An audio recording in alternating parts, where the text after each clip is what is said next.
Sabi nga sa akin ni Jingo, minsan, ang lahat ng bagay may pagsubok. Malalaman mo lang daw ang tibay nito kapag nalampasan na nito ang lahat ng pagsubok. Ano ito? Isang walang kwentang bahay ng diwende? Pagkatapos hindi pa kayang sirain. Sige na! Wasakin mo na yan. Sige, ako nang bahala dyan. Sige! Ang sumipa sa bahay na ito ay magiging butanding! Ding! Ding! Ding! Ding! Ding! Uy, ayoko na. Ayoko nang tumaba ulit. Oh, ito naman para yun lang eh. O sige na nga, akong sisira niyan. Tignan nyo to. Oh! Kapag sinira mo ang bahay na yan, habang buhay kang magiging OA! OA! OA! Di na tumatalab sa akin yan! Patakal na akong OA! Mama, tumahimik ka muna. Ako nang bahala dyan. Isang sipa ako lang dyan. Wasak kagad yung bahay-bahayan ni PJ na yan. Sige, sige! Ituloy mo! Para habang buhay kang lalong pumangit! Ano ba yun? Wala namang ganyanan. Kayo naman, oh. Masyadong ano eh. Ma! Alis na tayo dito. Alis na tayo dito, ma? Tataba ako. Hindi naman tayo inaano niyan eh. Oo nga. Ano? Tataba ako. Wow! Ano ulit? Alis mo dyan ha. Tataba ako. Magbubutan din ka. Ay, Machay! Yang asawa mo nagtatrabaho sa junk shop. Pagkatapos, ito namang anak mo sumusulat sa diwende. Ano na ba nangyayari sa buhay ninyo? Hayaan mo na si PJ. Huwag mo na lang siyang pansinin. Laruan niya lang yun. Laruan? Eh, ano naman ang sinusulat niya sa diwende? Ah, bakit? My God! Mare, si Jingo to. Nadiskrasya daw yung boss niya. Natabunan daw ng truck ng basura. Oh, mo, sinabi ko na eh. Hello? Hello? Hello, ma, ikaw na nga. Hindi ko maintindihan eh. Hello, Jingo?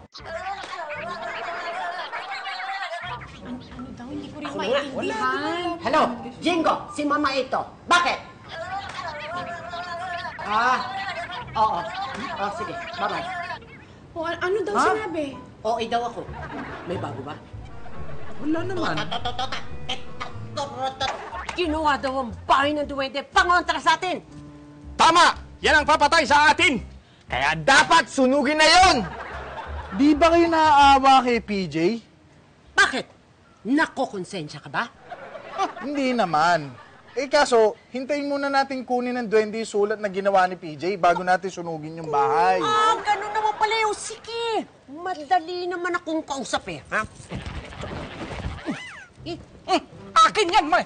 Ano ba yan? Ba't may brief? Eto. Marami kang cheche-burete eh. Ayan. Ano to, Paul? Oh, last day mo na. Pangontrak eh. Last day. Siko! Halika na! Sunugin na natin yung bahay! Hoy! PJ! Lumayo ka dyan! Susunugin namin ang bahay ng nuno sa punso na yan! Oo! Pumamay! Parang awa niyo na po, wag! Ano wag? Nag-iimbita ka lang ng mga kung ano manigdo rito eh. Malas ang ginagawa mo, tsaka babahayan lang ng anay yan. Oo! Halika na! Natatanggap ng mga duwende yung sulat ko sa kanila. Anong tatanggap daw? Mama, sige naman. Sige naman. Anong pwede? Sige na! Ito. Wag pa! Ma, wag mong hawakan! Hinawakan! Huwag ka nang tumikit dyan! Katy Perry, tulungan mo po yung lola ko! Katy Perry!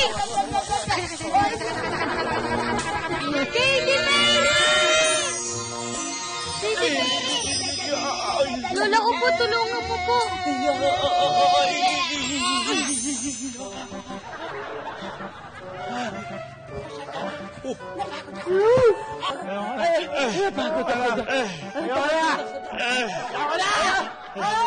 Ang sakit ah. Thank you, Katy Perry. No problem, little boy.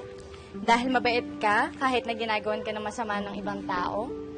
Dahil dyan, etong para sa'yo.